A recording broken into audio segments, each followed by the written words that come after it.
pledge your allegiance.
At this time, you may be seated, and I would like to introduce Dr. Greg Cole, the junior high principal, to step up and give our introduction.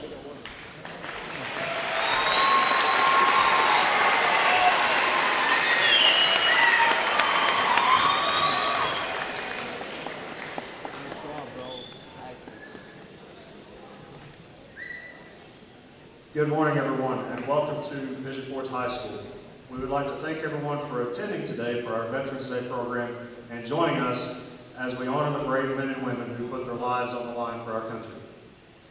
Without these amazing men and women, us citizens would not be able to exercise the freedoms that we have today. We honor all who are serving or have served our country. At the 11th hour of the 11th day of the 11th month of 1918, major combat operations of World War I were formally ended. 1 year later, President Woodrow Wilson recognized the first Armistice Day. In first proclaiming an armistice for November 11, 1919, President Woodrow Wilson said, "To us in America, the reflections of Armistice Day will be filled with solemn pride and the heroism of those who died in the country's service and with gratitude for their victory." 35 years later, on June 1st, 1954, thanks to the efforts and advocacy of World War II veteran Raymond Weeks, who felt that all veterans deserved a day of recognition, President Dwight D. Eisenhower signed the bill establishing Veterans Day as November 11th. President Eisenhower challenged Americans, its entire citizenry, to join hands in the common purpose to celebrate and recognize the service and sacrifice of our veterans. Today, it is with this common purpose and a desire to continue the proper and widespread observance of this anniversary that we have gathered to honor those who have served and continue to serve our country as members of the armed forces. On behalf of the faculties, staffs, and students of Pigeon Forge High School and Pigeon Forge Junior High, I would like to welcome everyone to our Veterans Day program. At this time, I would like to introduce Pigeon Forge Junior High Beta and Interact member, Bella Reagan, who will lead us in the Pledge of Allegiance.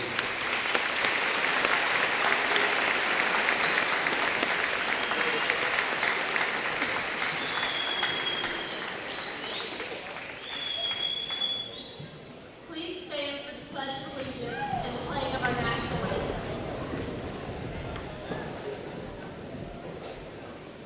Attention, salute, pledge. I pledge allegiance to the flag of the United States of America, and to the republic for which it stands, one nation, under God, indivisible, with liberty and justice for all. Remain standing, remain standing.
Thank you all for joining us today.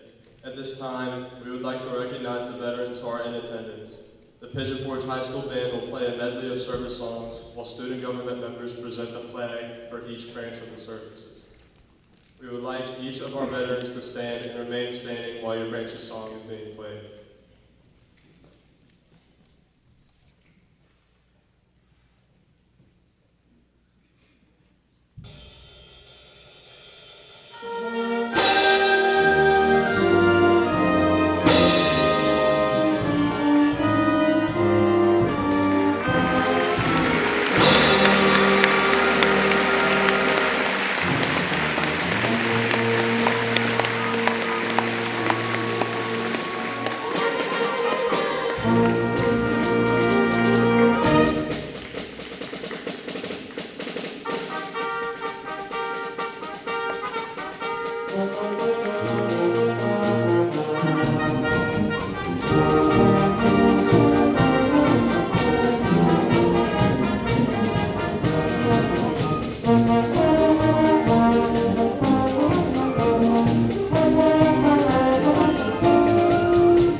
On behalf of everyone at Pigeon Forge High School and Junior High, I would like to extend a heartfelt thank you to all of our veterans.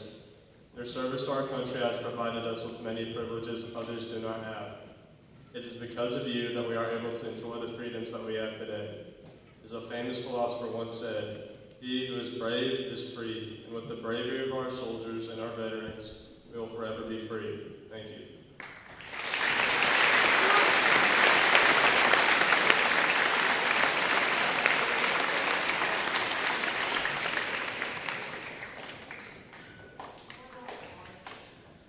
Zachary Spiegel is a sixth-generation Appalachian and enlisted in the United States Marine Corps after graduating from high school in 1997. After the attacks on September 11th, he felt the call to serve in a different capacity. He attended college and seminary and then was commissioned as a chaplain in the United States Navy. During his career as a chaplain, he served on staff with the Blue Angel Flight Demonstration Team in Pensacola, Florida, as well as the command chaplain for the flight school where new pilots earn their wings. He then volunteered for duty as a Marine chaplain, serving with amphibious assault units and multiple combat infantries. Chaplain Spiegel retired from active duty in 2017 and lives in Sevierville, Tennessee with his wife of 27 years and their 4 children. Please join me in welcoming Chaplain Zachary Spiegel.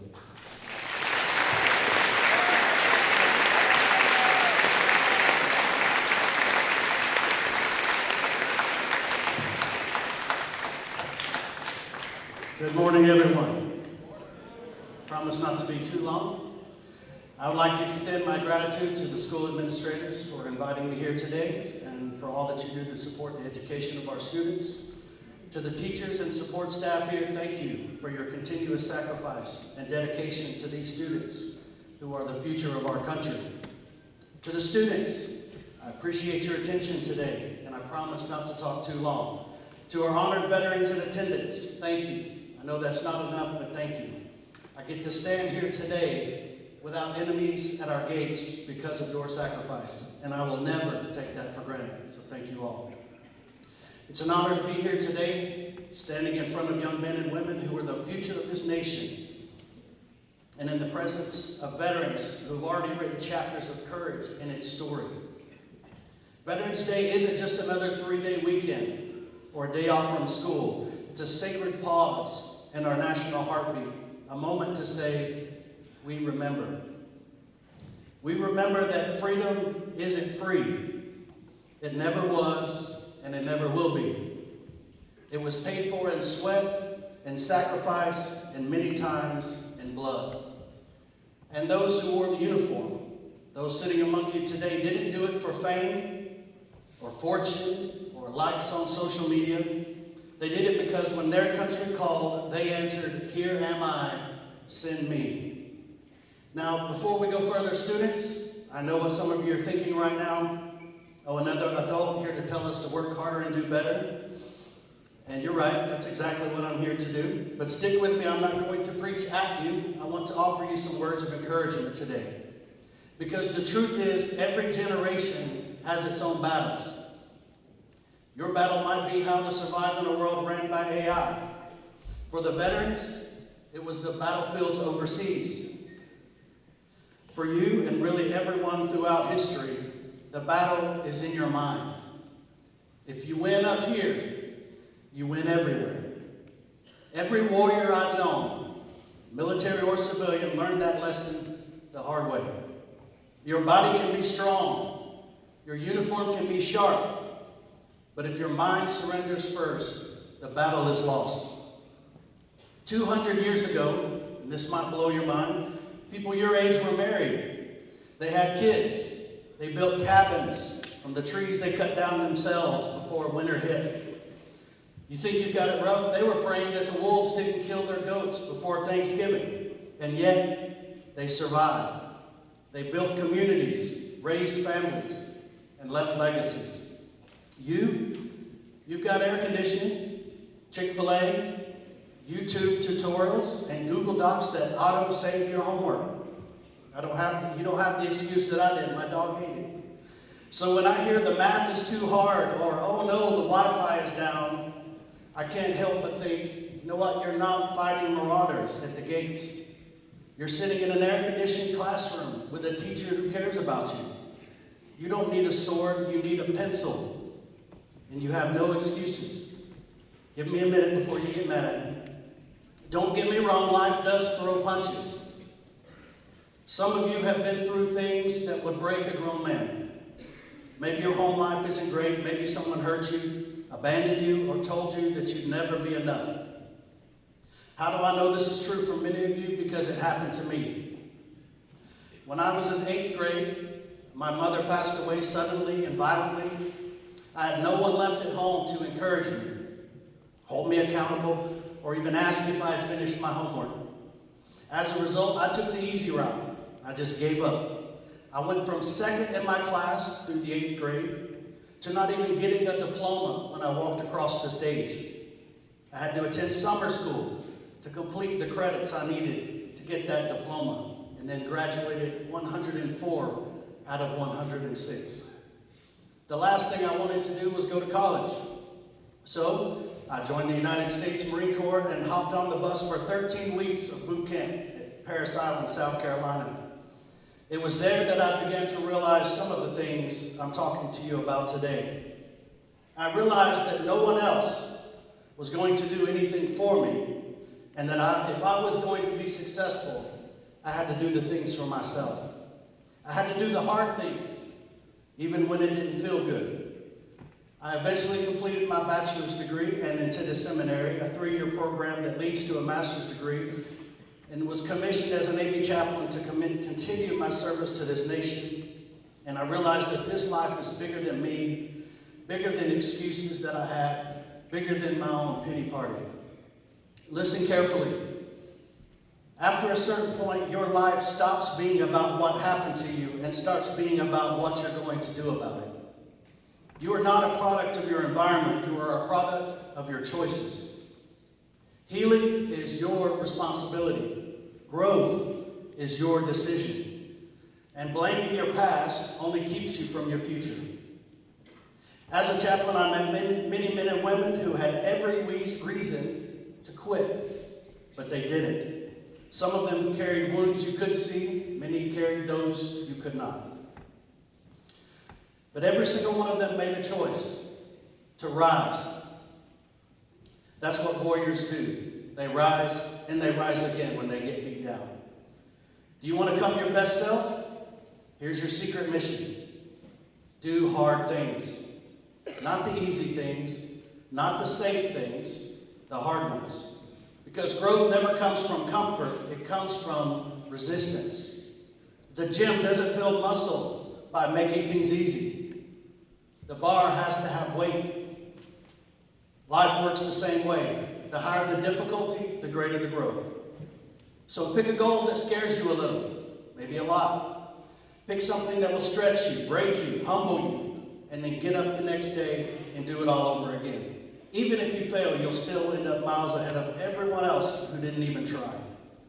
That's how warriors are forged. Not in the sunshine, but in the storm. Not when it's easy, but when it's dark and you keep going anyway, when no one is looking. And let me tell you something from experience. You think becoming your best self will feel powerful and great. It won't. It will feel like dying. Because transformation is painful. Part of you has to die, the lazy part, the fearful part, the victim part, and yes, it will hurt. But that pain, that's the sound of the old you breaking so the new you can be built. Again, as a chaplain, I saw young men and women who faced death with courage, who learned to find peace in chaos and faith in fear. And that's what Veterans Day is really about. It's not just honoring the past, it's carrying that spirit into the future. Because someday you will be the ones that this nation depends on. Maybe not on a battlefield, hopefully not on a battlefield, but in hospitals, classrooms, neighborhoods, and families. The uniform might look different, but the mission's the same, to serve something bigger than yourself. Talking about service and sacrifice reminds me of a story of 2 men who fought 2 different battles, and I'll end with this. The first man I want to tell you about lived in Chicago in the 1930s. He wasn't a soldier. He wasn't a hero. He was a criminal. He worked for one of the most dangerous men in America, Al Capone, a notorious gangster. Now, Capone, as you might know, ran the city of Chicago. Money, power, crime, you name it. And this man I'm telling you about, whose name was Easy Eddie, was Al Capone's right-hand man. He kept the books, he handled the lawyers, and made sure the boss stayed untouchable. Easy Eddie lived well. Mansions, cars, servants, fine clothes. But he also had something else, something that money couldn't buy. He had a son. And his son, as his son grew, Easy Eddie began to see the truth. All his wealth, all his status, it came with a cost. He realized the life he built was a lie, and the example he was setting for his son would eventually destroy him. So one day, Easy Eddie made the most difficult decision of his life. He went to the authorities, turned himself in, and agreed to testify against Capone. He knew exactly what that meant. In doing so, he signed his own death warrant. And sure enough, not long after, he was gunned down in a Chicago street. But before he died, he did something that mattered more than money, more than power. He gave his son a name free of shame. He gave him the chance to start fresh. Now let me tell you about a different man, a young naval aviator in World War II, flying mission after mission in the skies above the Pacific Ocean. This pilot was flying alone one day when he realized his squadron hadn't topped off his fuel tank. Halfway through the mission, he had to turn back. But on his way home, he saw something that made his heart stop. A formation of Japanese bombers heading straight for his home American fleet. There were no other fighters nearby. He was alone and low on fuel, and he had every reason to turn away and give up. But he didn't. He dove straight into the formation, guns blazing. He weaved in and out of enemy fire, downing 5 bombers before running out of ammunition. Then he did something insane. He flew straight at the enemy planes, trying to clip their wings with his own. Because he knew his friends back on that ship might not live another day if he didn't succeed.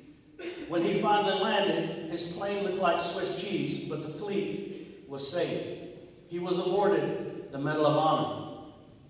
That pilot's name was Lieutenant Butch O'Hare. And if that name sounds familiar, it should. Chicago's O'Hare International Airport is named after him. You can see a replica of his plane in the airport. He became a legend, a hero. And here's the part that gets me every time. That young hero, Butch O'Hare, was Easy Eddie's son. 2 men, 2 battles.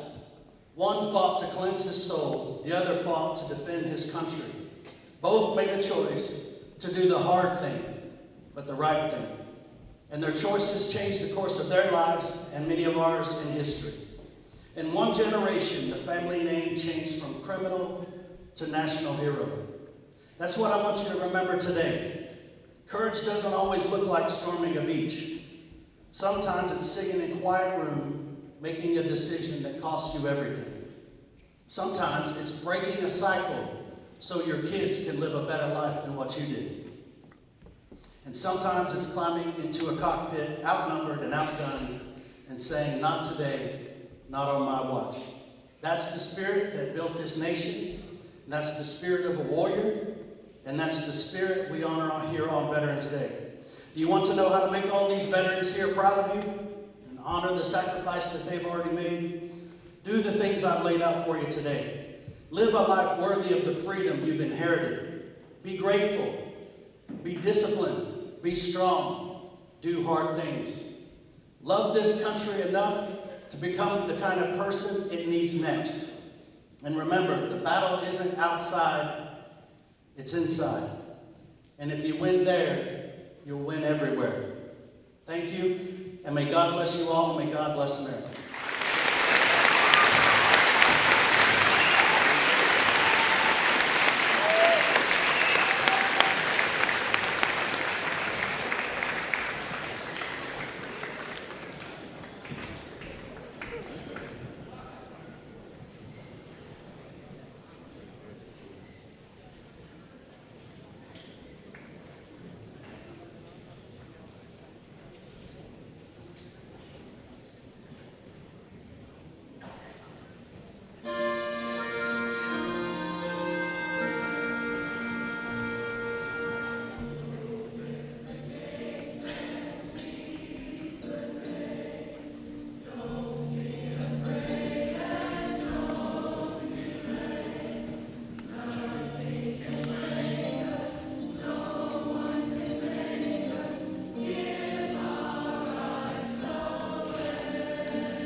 On November 11, 1982, President Ronald Reagan presented Mr. Raymond Weeks, the father of Veterans Day, with the Presidential Citizens Medal, commending Mr. Weeks as a person who devoted his life to serving others, his community, the American veteran, and his nation.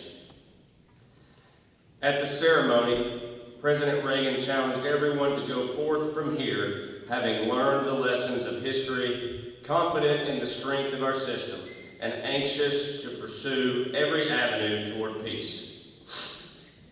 To remember and be firm in our commitment to peace, knowing that those who died in defense of our freedom have not died in vain. We must never forget that the peace and freedom we enjoy as Americans are the result of the service and sacrifice of our veterans, and we must never forget to show our appreciation to them in both our words and our deeds. In fact, it is especially vital that we show our gratitude through our actions and our willingness to uphold the ideals of our country. As President John F. Kennedy remarked, as we express our gratitude, we must never forget that the highest appreciation is not to utter words, but to live by them. In closing, I would like to offer thanks to all of those from each school who made this program possible, to our student government, our bands, our choruses, and to our speaker, Mr. Zachary Spiegel. I would hate to take anything away from his wonderful speech because he did an amazing job.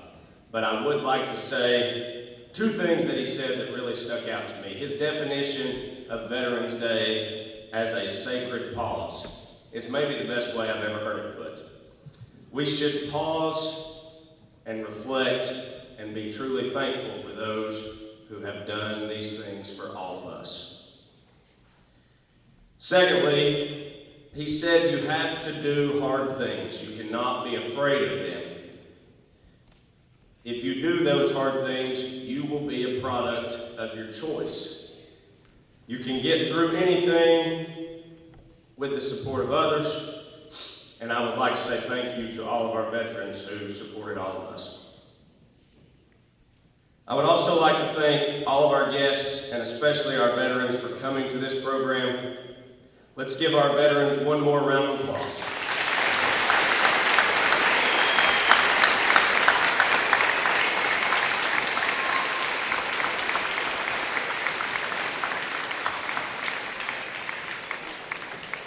As we finish up, Mr. Spiegel quoted one of my favorite verses. He said, "Here am I, send me." Please do not forget that as we move on from this. Learn something from that. When an opportunity presents itself, be willing to go. At this time, I would like to introduce Mr. Marlon Antunes for the playing of taps. Everyone please rise, and please stay in the gym after playing of taps as our guests are escorted out.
Please remain standing as our guests are escorted, and then you can sit down and we will all